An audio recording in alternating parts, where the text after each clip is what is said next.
Hiya, welcome to LSB Feasters Radio Channel, where we keep great radio from the past alive. Today we are going to visit a Chicago legend, Herb Kent, the Cool Gent.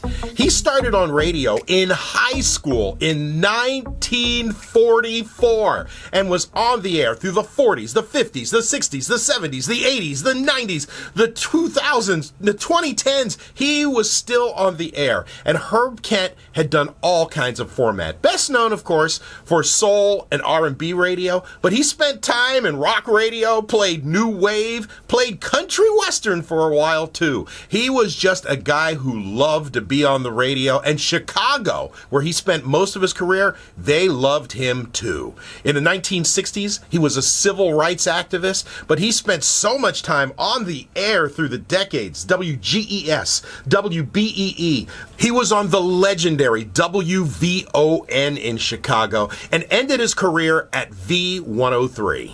Herb Kent was on the air from 1944 until the day he passed away, literally in 2016. That's over 70 years doing what he loved. Let's check him out. Herb Kent, the Cool Gent.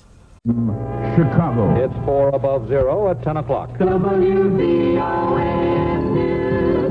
Outside, website, local reports. With universal news shorts.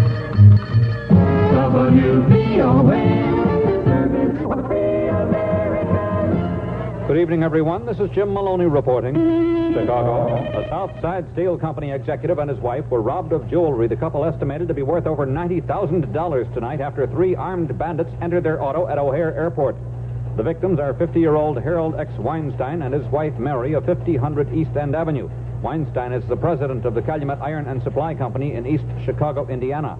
The couple told police assigned to the airport that Weinstein had gone to the airport to meet his wife as she returned from a trip to Florida. Chicago. Customs agents found 2 pounds of a rare narcotics drug stuffed inside a child's teddy bear and charged a man and his wife today with smuggling. 28-year-old Sheldon Perlman and his wife, 20-year-old Constance, were charged with unlawfully receiving, concealing, and facilitating the transportation of what officials said was hashish, a drug made from hemp which is used in the Far East. Agents said the drug is so common in the United States that its value could not be estimated. Customs agents at O'Hare International Airport found the drug yesterday after the Perlmans and their 2.5-year-old son flew in from Mexico.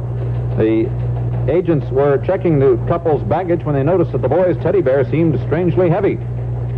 The doll was cut open and the drug was found wrapped in plastic and foil. The Perlmans were held in lieu of a $1,000 bond, and their son was turned over to relatives in Chicago. Douglas Brown, an assistant U.S. attorney, said the Perlmans are wanted in Santa Ana, California on a dangerous drug charge. Brown says hashish is commonly used in parts of India, communist China, and Turkey. He says it can be smoked, inhaled, or injected into a vein. Chicago. Mrs. Hattie Chapman, a visitor from Oklahoma City, Oklahoma, tearfully explained that she lost her purse on the west side about 8 p.m. tonight and was left with only a quarter in her pocket. More important, she told Fillmore Street Police inside was a bank book and a book of cashier's checks. Both are stamped with her home address, 1212 Northeast 7th Street, Oklahoma City. Also inside was $31. The 56-year-old woman said she lost her purse on Roosevelt Road between Kedzie and Homan Avenues. Mrs. Chapman came to Chicago early in October and expects to return home early in February. She was staying in the home of her sister-in-law, Mrs. Hattie Roan, at 3116 Douglas Boulevard. Anyone with information about the purse should call her there at 762-0853. She said that's 762-0853. Chicago. A man seen wildly waving a gun as he ran down Cottage Grove Avenue near 39th Street tonight was shot to death after firing at 4 Prairie Avenue policemen. The victim is tentatively identified at the Michael Reese Hospital as Sanford Wyndham, about 45 of 706 East 39th Street. One of the policemen who unsuccessfully tried to disarm Wyndham, Thomas Martin, said the victim had been shot 14 times. Philadelphia. The district attorney at Philadelphia, Mississippi, says if the FBI will turn over its evidence to him in the slaying of 3 civil rights workers, he'll present the case to a county grand jury. The Justice Department has no comment pending receipt of a formal request. It currently is prosecuting conspiracy charges against 18 men arrested in the case. Only the state could bring any murder charges. Jackson. Mississippi Attorney General Joe Patterson was called to the stand today by the so-called Mississippi Freedom Democratic Party in his efforts to unseat the state's 5 congressmen. The predominantly Negro political party also planned to call Secretary of State Heber Ladner on election commission procedure. The Freedom Party, which is not recognized by the state, claims that Mississippi's voting and election machinery is geared to exclude Negroes as voters, and because of this, the congressmen were not legally elected. Patterson and Ladner testified yesterday when the deposition hearing opened. Selma. A drive to register Negroes as voters will enter its third week on Monday at Selma, Alabama, and the same day, a new registration campaign gets underway in neighboring Perry County. An aide to Dr. Martin Luther King, the Reverend James Bevel, says Negroes will be encouraged to march on the Perry Courthouse in Marion, Alabama, 30 miles west of Selma. The Reverend Bevel also says that massive demonstrations in Selma are being considered to protest the pace of registration in Alabama's Dallas County. A three-judge federal panel has been appointed to hear a Justice Department suit asking that Alabama's literacy test be thrown out. The suit contends that the voter registration test is discriminatory since the majority of eligible white voters in Alabama were registered before the test became part of the voter application. The state is asking a dismissal of the suit on the grounds that the federal government does not have jurisdiction. Baltimore. Agreements between longshoremen and shipping interests at Hampton Roads, Virginia and Baltimore have moved the 21-day Atlantic and Gulf Coast dock strike closer to a solution. Baltimore dock workers voted down a previous agreement last Wednesday. They will vote on the modified version on Monday. Agreements are still needed in Galveston, Texas and Philadelphia. Moscow. Soviet Premier Alexei Kosygin is going to pay an official visit to North Vietnam. The Soviet announcement gives no date, but says Kosygin will leave shortly. The trip appears to have two main purposes. First, to show Soviet support of North Vietnam, which in turn actively supports the communist guerrillas in South Vietnam. And second, it may be an attempt by Russia to win North Vietnam's support in Moscow's ideological dispute with Red China. Washington. A spokesman for the Labor Department in Washington has announced that railroad negotiators and representatives of 5 non-operating unions have reached agreement on a major job security issue. The negotiators have scheduled another meeting for Monday morning to continue ironing out some of the other issues. Washington. The high U.S. officials who flew to London for the Churchill funeral have returned by jet to this country. The delegation was headed by Secretary of State Dean Rusk, who came down with a cold and temperature in London and couldn't attend the funeral. Undersecretary of State Averell Harriman substituted for Rusk. Former President Eisenhower returned on the same plane. Peking. Communist China says it's protesting the expulsion of all its diplomats from the tiny African nation of Burundi. A communist Chinese broadcast announced today that Burundi had suspended diplomatic relations with Peking. No reason for the break was given in the broadcast, but Burundi generally is regarded as one of the chief centers of red Chinese intrigue in Africa. Camden. In Camden, Michigan, the police hunt for 3 bank robbers is hampered by conflicting reports on whether 2 were gunmen or gunwomen. The armed trio got away with just over $11,000. 2 of the 3 were dressed as women, wore heavy makeup and sunglasses. One of the 2 appeared pretty shaky on high heels, but a bank employee is pretty certain that one was a woman because, he says, she had slim ankles. This is Jim Maloney reporting. He sure is tall. He sure is ugly. But he plays some mellow jazz. Dig, let's listen. Here comes the Cool Gent.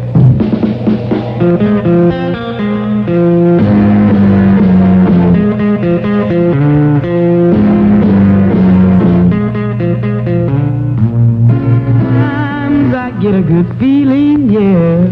Yeah.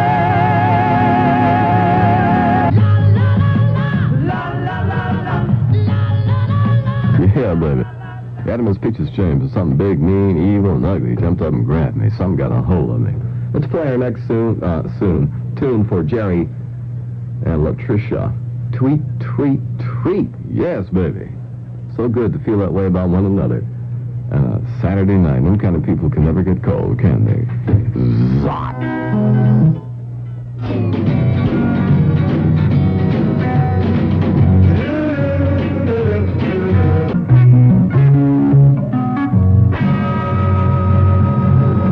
A little young lover. All righty. Let's play another song for Jerry Simmons and Latricia. Tweet, tweet, tweet. Oh, I wish I could feel that way. Ooh, I could, if I felt that way about somebody, I guess I could drive.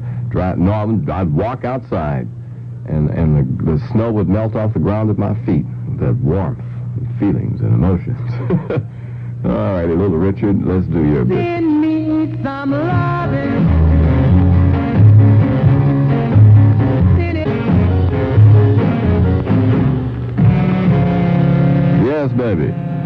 Richards, Send Me Some Lovin'. That cat was out of sight in his heyday. He still makes records, too. Tell you that Jerry has a mellow rap. When he talks to his Latricia, he says mellow things like, baby, a girlfriend is wine. A wife is the wine bottle. Oh, sweets, I've been trying.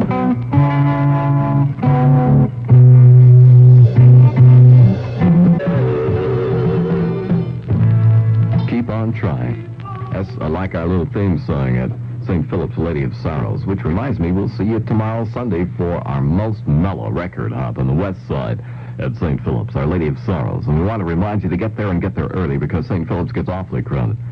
And we like to try to get everybody in, but when it gets real crowded, we have to shut the doors. Now, mind you, it is a big place, perfect for a record hop. Up on the second floor, I think there's a bit of romance in going up steps. I've found most hops I've had that have been up off the ground have been eminently successful. Don't ask me why a hop on the second floor is more successful than one is on the first floor. I don't know. Maybe it's because you know that you're away from everything in a different land, and the air charged with electricity and mellow fezneckis and big neckies and everything like that. And I'll tell you what, sometimes it gets so crowded that the line stretches from upstairs down to the first floor, down Albany, all the way out to Jackson. And see, we're halfway down from Jackson, 330 South Albany, Albany and Jackson, about a half block from Jackson, heading south as the crow flies.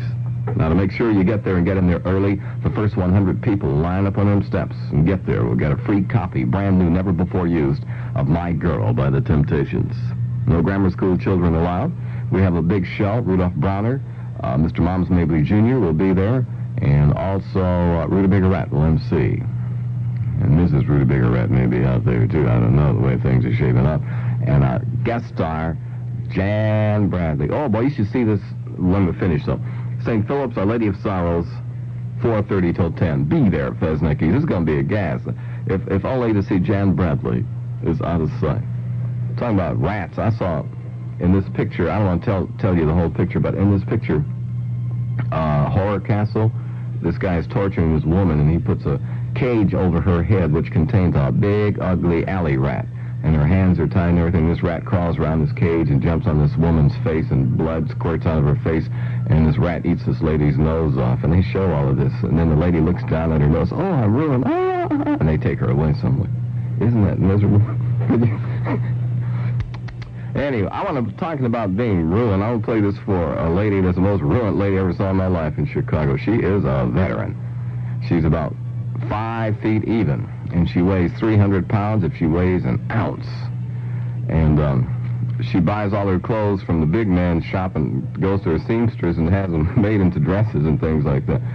Oh, she's so horrible. And her hair goes every which away. And she's real good with the razor, real good. But see, the thing about it is, when you behave yourself and talk to her, there's something about her that's compelling, that's magnetic, and you go for her. You just can't help yourself. And she's got little rat eyes and cheeks that hang down to her knees and everything like that. But she's got a record. And I best play this record for her because, like I say, she's good with the razor. This is a record for her and I. Of course, I'm pretty ugly myself, and we do realize that our day will come.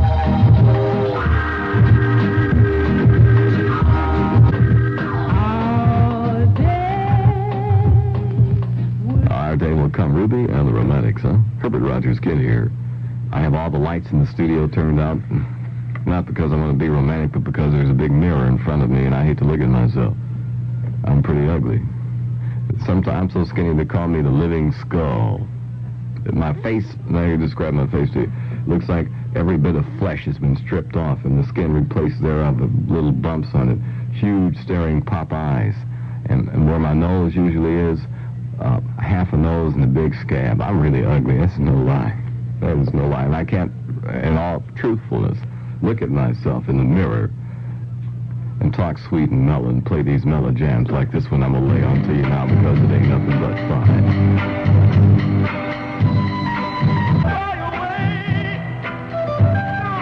And there's one for all the ex-Dolphiners, and I say ex because the Golden Dolphin has been razed to the ground. It is no more. I think they've built some townhouses where the Dolphin used to stay, and it's a funny thing when you go riding by there and you don't see that magnificent building standing anymore. We have a A song by Jan Bradley. After a bit of ballyhoo, you know, Jan Bradley is going to be our guest star tomorrow at St. Philip's, so you make sure you tell your friends. Jan Bradley right after our ballyhoo, just a wee bit. You know, we have a huge record hop every Sunday at St. Philip's. 330 South Albany, Albany and Jackson. Now, I don't care how you get there. As long as you get there, you can walk, you can run, you can roller skate, you can hitchhike, you can fly your airplane, or take your own private helicopter, or you can take the train, or bus, or drop in by parachute, or you can zing by in your motor scooter, or your motorcycle. You can pull up in your own private limousine, or you can ride your bicycle. If you think you're a bird, you can fly. Then you can go on top and fly down. Or if you watch Sergeant Preston on TV, unless you Huskies get there by dog sled. St. Philip's, the Lady of Sorrows, be there. Now, if you own a ranch, you can come by horseback. If you used to live in Egypt, you can ride your camel. Now, we realize there aren't too many people in Chicago that have camels, but come on now. If you're a prospector still looking for gold, you can ride your own little stubborn mule over there. If you work at Cape Kennedy, you can have some of the engineers and scientists out there shoot you out with a nose cone and a rocket. I don't care how you get there, but get there.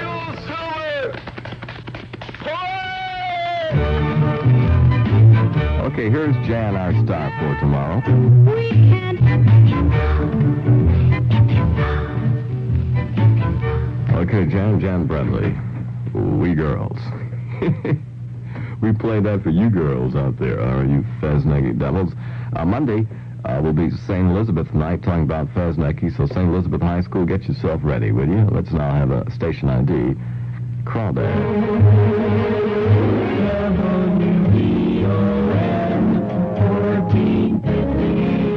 WVON Cicero and WHFC FM Chicago.